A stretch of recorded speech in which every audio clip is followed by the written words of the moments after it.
Good morning. Thank you so much for joining me today. I sure appreciate you being with us. My name is Gay Wilson. I'm a registered dietitian and the food data curator here at Wolfram Research. And today we're going to be talking about one of my favorite topics, food. That's shared an interest shared by many of us, as well as statistics. So it's called Nutrients by the Numbers, Food and Nutrition Statistics with the Wolfram Language. So I'm very excited about sharing this topic with you today, and I certainly appreciate you joining us. The reason I mentioned that is I'm a registered dietitian because the thing I love, many things I love about the Wolfram Language, but one of the things I really love about it is you can come to it from whatever your background is. So whether you're in manufacturing or retail or finance or healthcare as myself, you can come to the Wolfram Language and do your statistical analysis, do your research, do all sorts of analysis. So I think that's a really neat part about it. So today we're going to be doing food and nutrition and using the statistical distributions that are available with the Wolfram Language.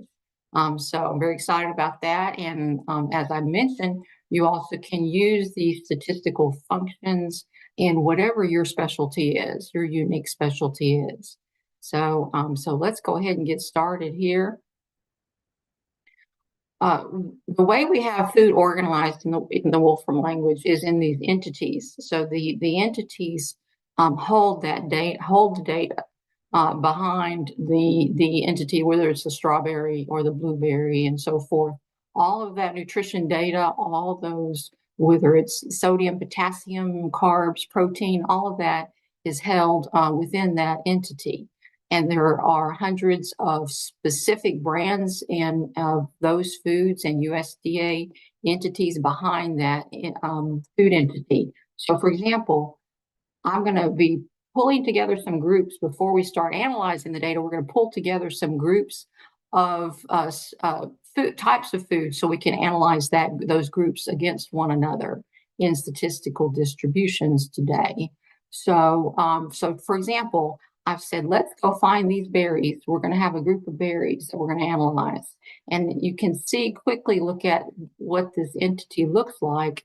And here's, for example, the strawberry, the blueberry, etc.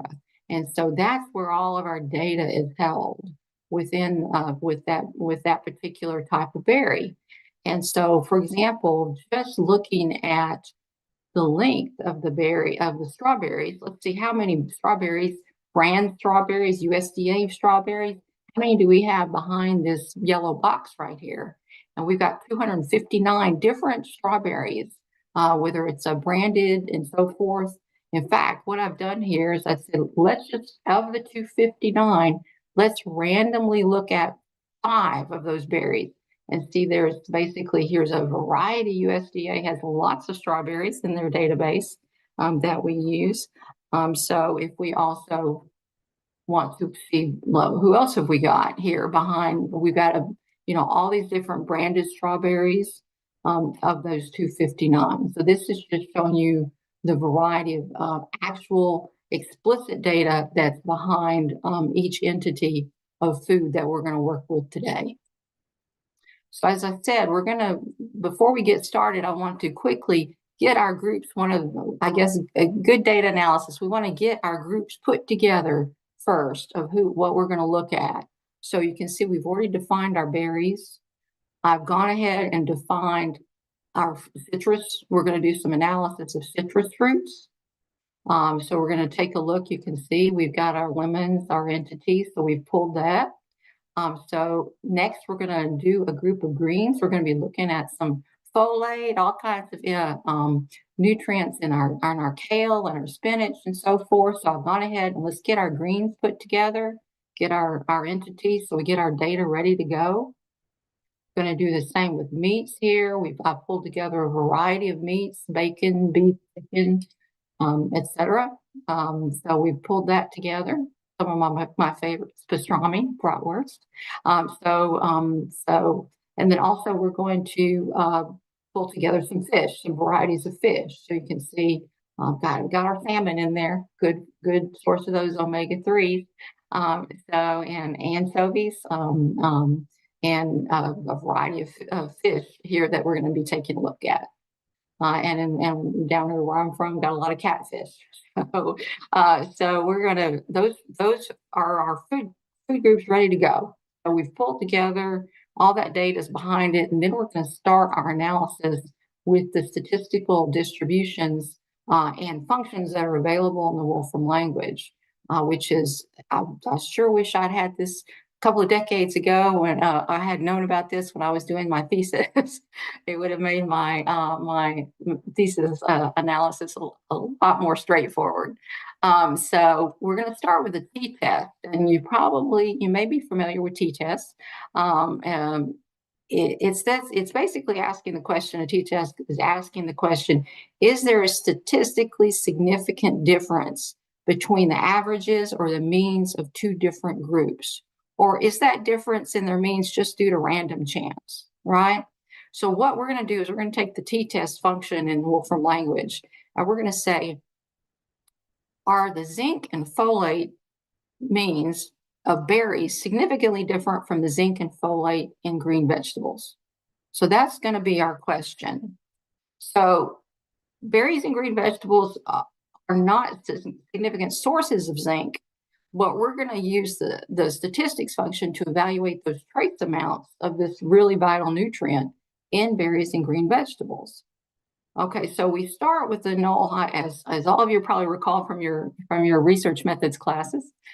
We start with the null hypothesis that there's no meaningful difference between berries and greens in terms of their zinc. So that's our null hypothesis, no meaningful difference. So first thing I need to do is I've already pulled together my berries groups, my zinc groups, that I'm going to be looking at. So now I need to pull the zinc amount for the berries and for the greens. Okay, so the nice thing about the t-test, it does not require your sample lengths to be the equal length, which is good.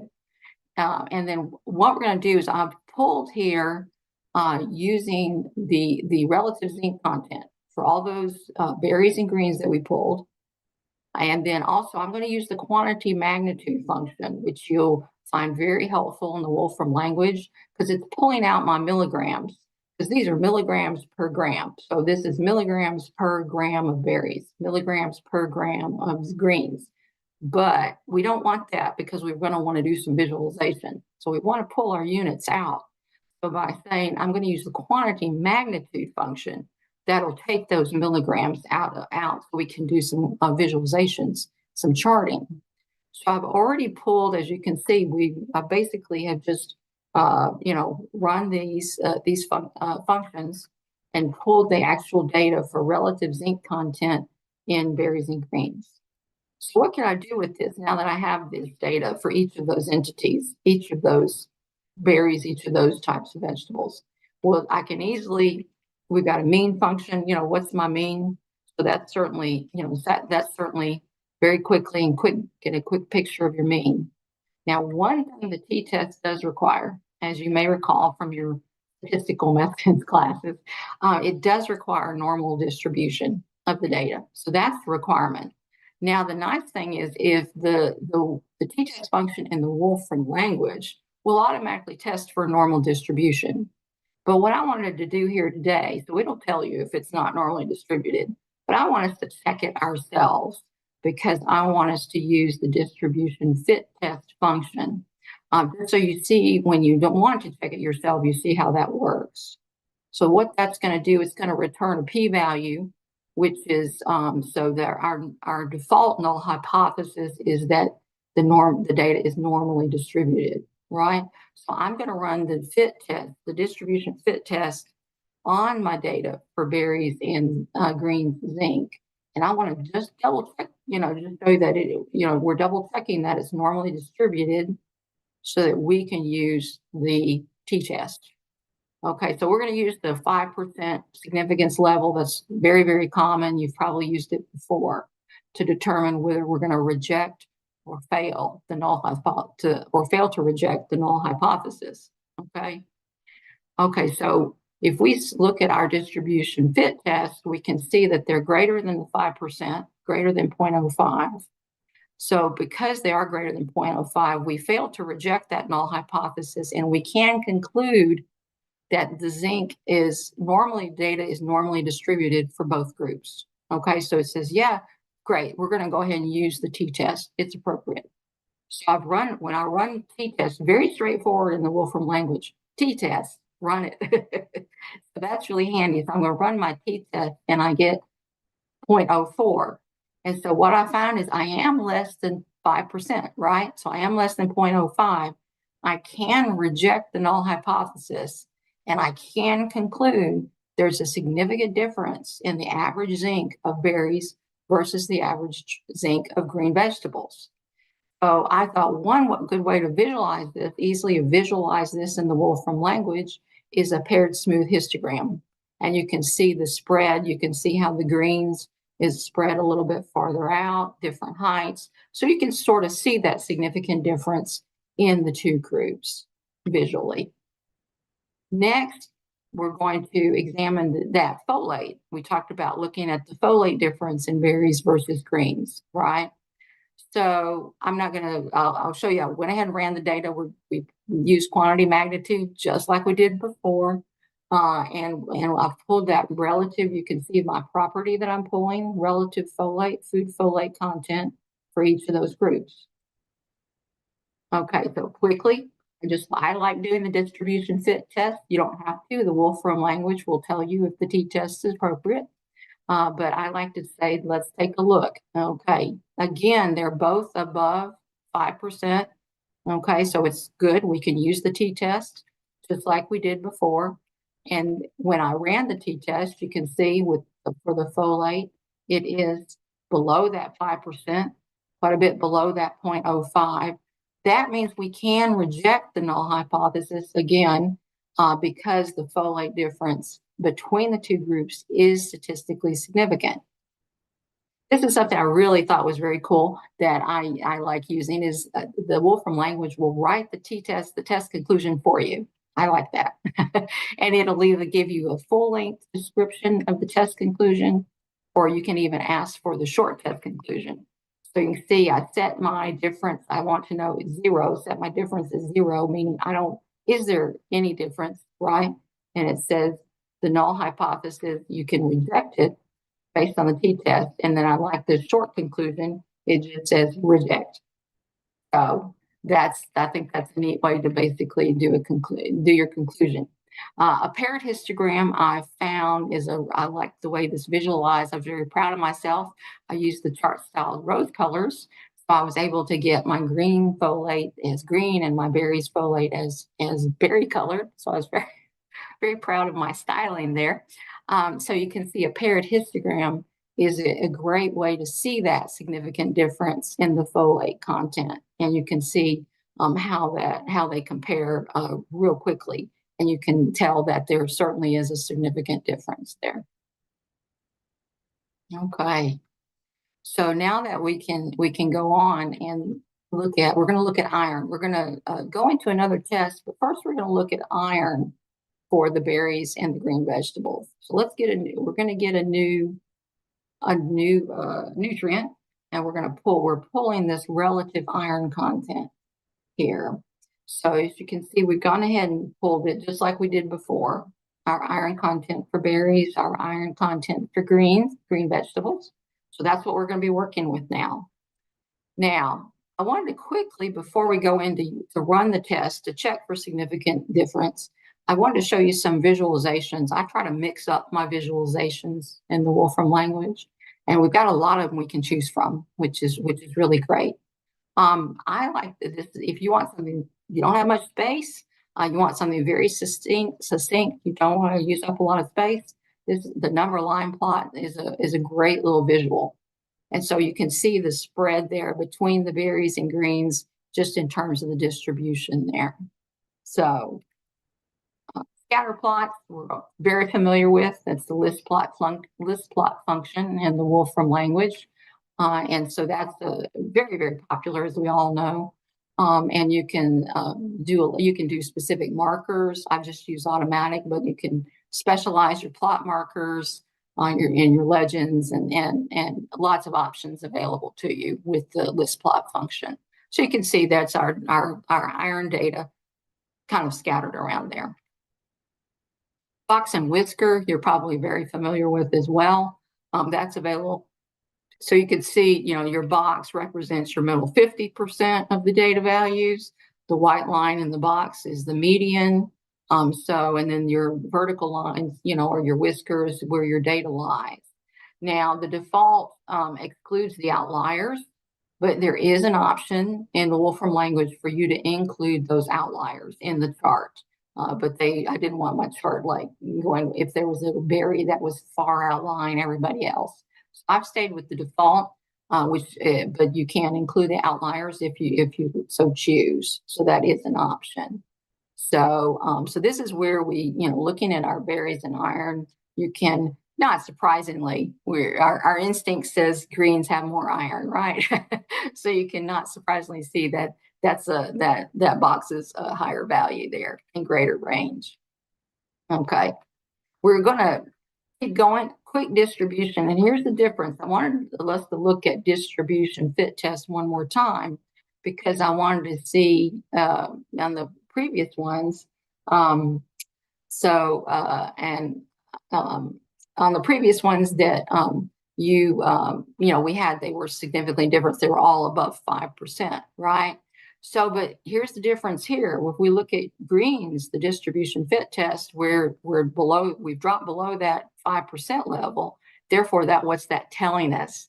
It's telling us that data is not normally distributed. Okay. So when that data is not normally distributed, that data is skewed. We can use the Mann-Whitney U-test in the Wolfram language, which many of you probably are very familiar with as well. That's a non-parametric test that's going to tell us whether those two population distributions have about the same shape and location. Okay, and it does not require a normal distribution like that t-test does. So I remember using the Mann-Whitney in my thesis, and I'm sure many of you have as well. But I certainly wish I'd had known about the Wolfram language to use it with at the time. So that's why I wanted to share it with everybody else. So you can see you can choose what options you want to use. I chose a p-value table, and then and a short test conclusion here. I like my short test conclusion. Love that feature. So you can see our p-value is 0.06, 6%, and our conclusion is do not reject the null hypothesis, that there is no significant difference. Okay, so we're going to fail to reject that null hypothesis, and we conclude that there is no statistically significant difference in the average iron content of berries versus green vegetables. Okay. Now, I thought a smooth histogram is going to be a really good way, I feel like, to show this, that there is no statistically significant difference in the average content, because you can see that overlap, which I think is quite, we can kind of see how the iron and berries and green vegetables are matching up there, quite similar and heavy overlap. So we can it's easy to visualize why the conclusion was not to reject the null hypothesis. This is a really handy feature. If you got some troublesome data outliers that are skewing your data and messing with your evaluation, you can trim that mean. There's a very easy function here called trim the mean, and you can trim the ends of the outliers from both ends and decide what percentage you want to trim that by. So here you can see I took the mean for green vegetable iron, and I've trimmed it by 10% on each side, and you can see my new mean there. So that's really handy if you've got those outliers you just want to go ahead and trim off before you do your analysis. So I'm taking a quick look at oh, excellent. And I'll take a look at, they're moderating the chat over here for me, and we'll take a look at that afterwards. And I certainly appreciate that input over there. And if I don't have the answer today, I'm going to get that answer for you. Like I said, I'm not a statistician, I'm a registered dietitian, but if I don't have the answer, I'll get the answer for you. And if it's nutrition related, I will dig deep and find the answers for you. So I certainly appreciate your input on chat, and we'll take a look at those. We're going to move on to analysis of variance, ANOVA. And that's the comparing the means of 3 or more groups, okay, to determine if there's statistically significant differences among those 3 or more groups, okay? So first, when you're using this in Wolfram language, load up the ANOVA package, okay? Now we're going to use a one-way analysis of variance because we're going to look at one categorical variable, okay? We're looking, again, we're still on relative iron content, okay? We already defined our berries and iron group beforehand. I'm going to throw meat and fish into the mix here. So here you can see we're going to do the same thing we've been doing before. Quantity magnitude, pull off our units so we can do some visualization. And we pulled it for meat and I pulled it for fish. So those are the 3 groups we're going to be looking at: iron and berries, meats, and fish, okay? Again, this is me. I love to take a look at distribution fit test. So I want to look at the distribution fit test for the meats, the iron and meats and fish. We can see they're both above the 5% level. Okay, so therefore, now let's run the ANOVA and let's see what sort of table we get back when we run this ANOVA. So I'll just go ahead and hit that again. And you can see we get a lot of data back. We get means for the group, so forth. Over here, this is what we're looking for over here. There's our p-value right here. So we can conclude from this ANOVA, with including all the other data that you get back, there is a statistically significant difference among these 3 groups because we're below that 5% level. The one thing the ANOVA does not specify is which group means are significantly different from which group, okay? But after the ANOVA, you can use post hoc tests to make that pairwise comparison, right? You want to see which groups are different from other groups. Okay, so what I've done is got some homework in the notebook for you here, and homework for me too. I need to spend some time researching it myself because I would like to become more familiar. We have post tests available in the Wolfram language, and you can see here that I've included a link to the documentation, which I'll be spending some time with myself and learning more about these post tests that you can then make determinations about, more in-depth determinations based on what you found from your ANOVA analysis. So that's homework for all of us there. Okay, so let's get down to correlation, linear correlation next. Okay, so as probably know, and many of you have probably already done research on correlation, and that's when the statistical relationship between 2 variables in which one change in one variable is associated with a proportional, that's the key word, proportional change in another variable. Okay, so a positive correlation says as one variable increases, the other variable tends to also increase. Negative correlation, obviously, one variable decreases, one variable increases, the other variable tends to decrease, the negative correlation. So they go in the opposite directions. Okay.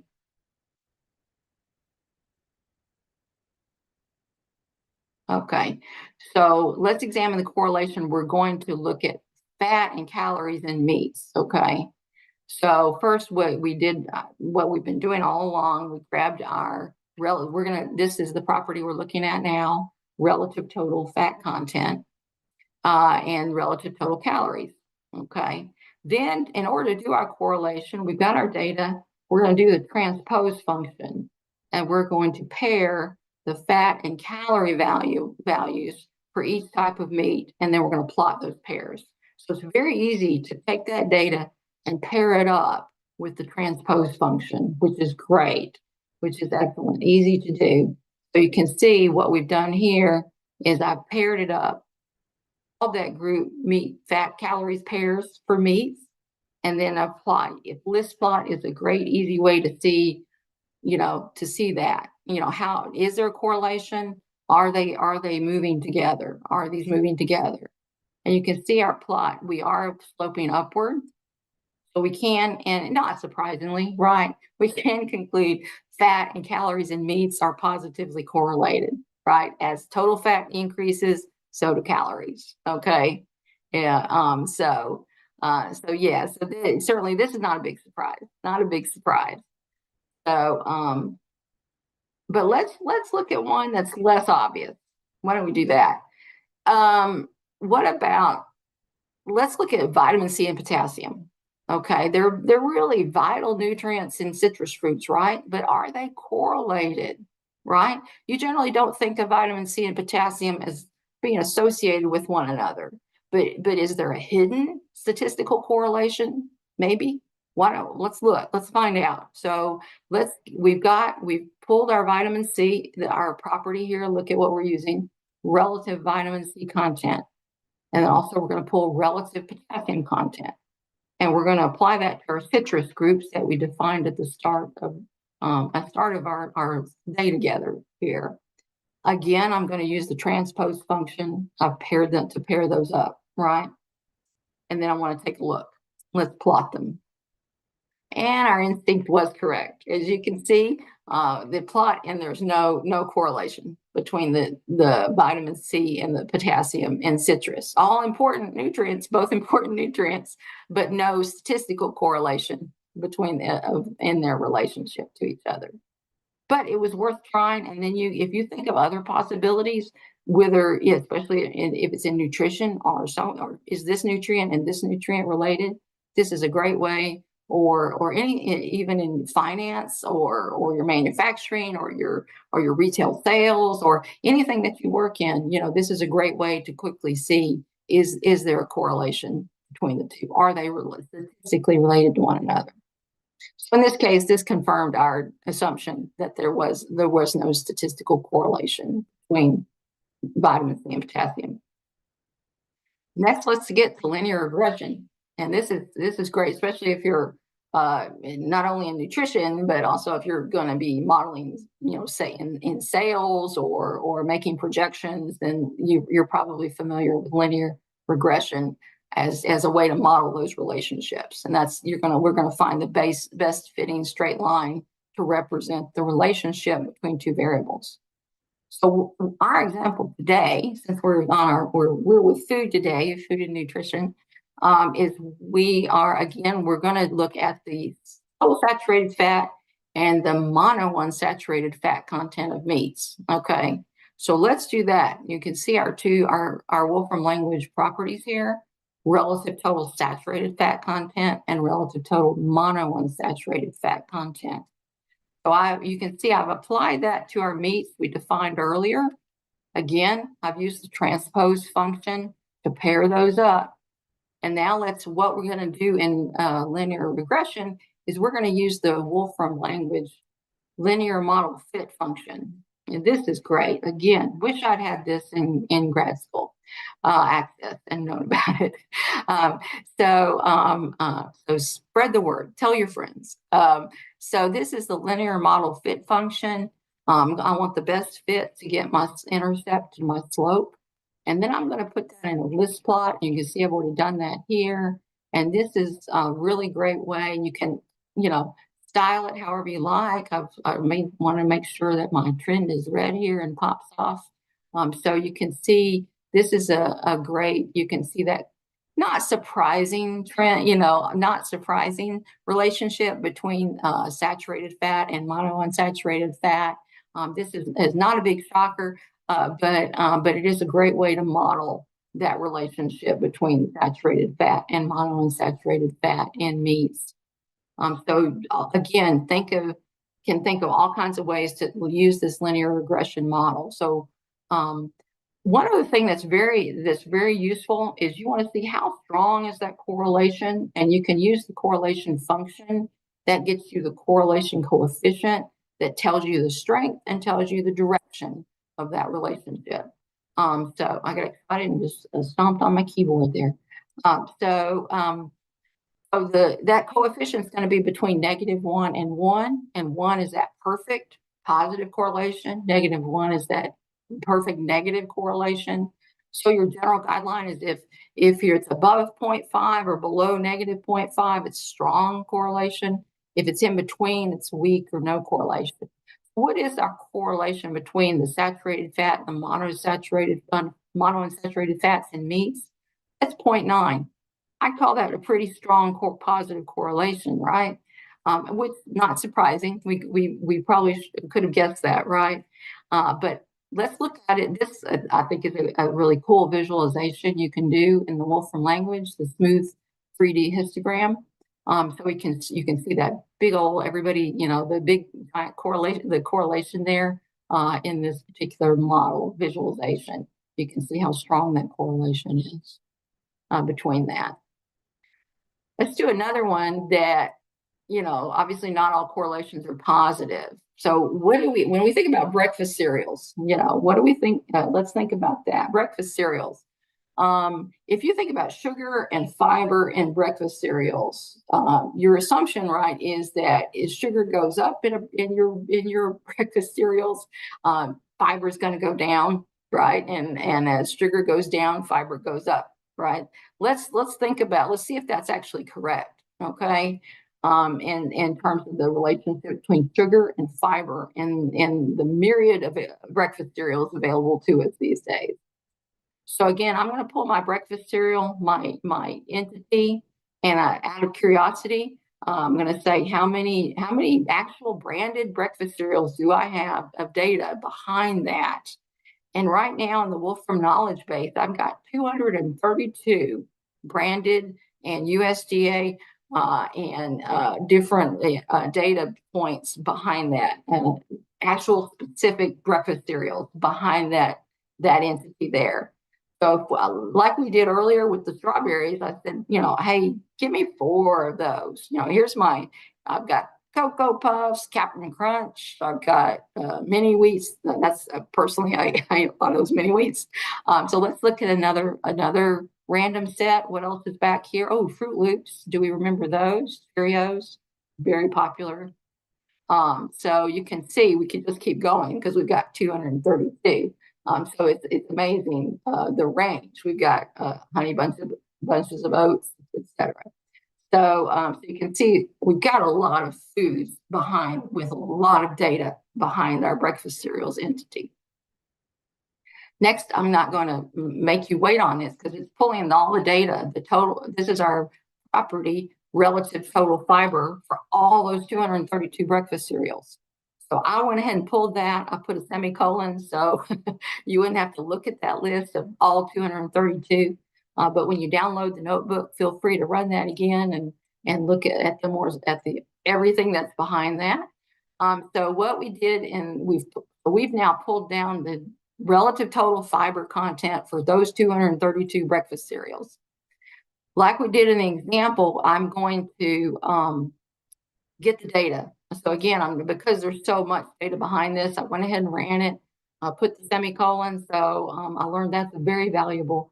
So I don't use up all my screen space to show you all those results. So I've gone ahead and pulled the total sugar content and the other Wolfram language property, food property, relative total fiber content. So we've got that data pulled into the notebook. I've paired it up, just like transpose function, just like we did before. I tested the correlation. First of all, let's look at the correlation. Negative 0.4. So what did that tell us, the negative 0.4? That's in that week, right? If it was a less than negative 0.5 or greater than 0.5, it's considered strong. So negative 0.4, it's close to strong, but it's still, it's not the strongest, and it's a negative correlation, as we sort of had guessed, right? I ran the best fit, where's my intercept and where's my slope? And so then let's take a look, and we just want to take a look and you can see, and I'll just hit that again. And you can see it is a downward slope. It is a negative correlation. And again, it's not a super steep dive, right?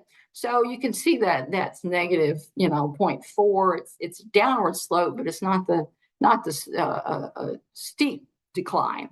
So you can see there is that, negative correlation, whereas sugar goes up in breakfast cereals, fiber goes down, and vice versa. But it's not maybe as strong of a negative correlation as my instinct, told me it might be. So maybe maybe the manufacturers are moderating how much sugar they put in and bumping up how much fiber they put in. So I consider that's a positive sign. So also, I didn't want to go into it today, but when you get the notebook, you download the notebook, I put in a link for the non-linear model fit function. So you can see we're using the straight line, but there is a very easy, where you just change that to non-linear model fit. If your data is not necessarily going to, fit a straight line, if it's going to fit better with some curves, the Wolfram language does give you that option very easily to change that to model that as a curved nonlinear model as well. So what I wanted to do is also quickly just talk to you about I highly recommend. There's a lot of great self-paced statistics courses at the Wolfram U.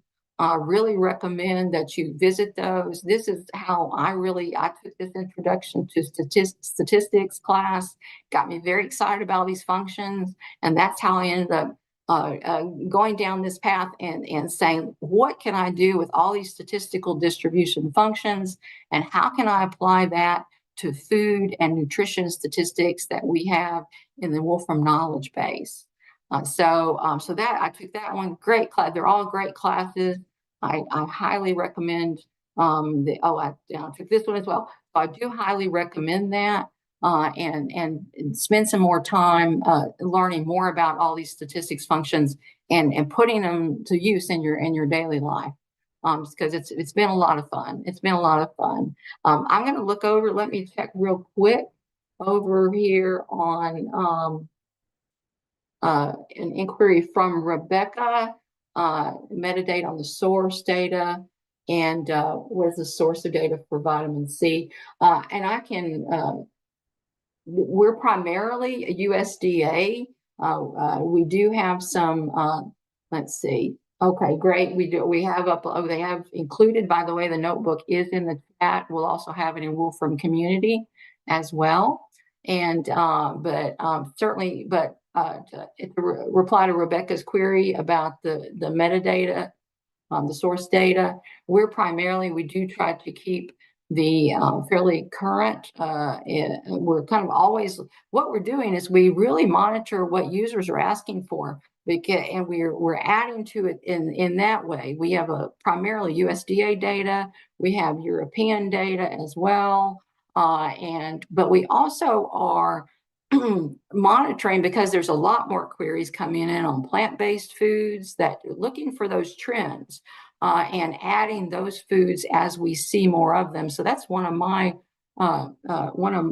things that I do is monitor those queries and start pulling in that data for those foods that are really coming on in popularity and becoming, as you know, a lot of more plant-based foods and so forth, and watching for those trends and making sure that the Wolfram knowledge base includes that data.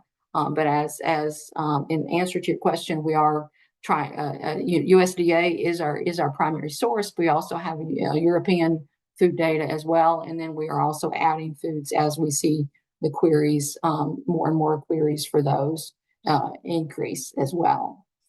So I've had a great time today, and I'm very, very excited about this topic. I hope you are too. And do please download the notebook. And just use those functions. They're great. And stay in touch with us through Wolfram Community. We're keeping an eye on that, and we're always looking for ideas. If you do something amazing, with the Wolfram food and nutrition, share it in the Wolfram community with us. Because I'm always checking that, and I'm checking for anything to really, what are people doing with food, what are people doing with nutrition, and we can work together on that. And if you have specific questions, post those. and because we're very excited about food is something that touches all of us. We all have a common interest in, and it's a science. Food science is an exciting area to be in, and I hope everyone who works on all industries, can see that these statistical functions in the Wolfram language are useful in so many different areas, whatever area you work in. So thank you so much. Have a wonderful rest of the day. Looking one more time over at the chat. Have a wonderful rest of the day. And I thank you so much for being with us today.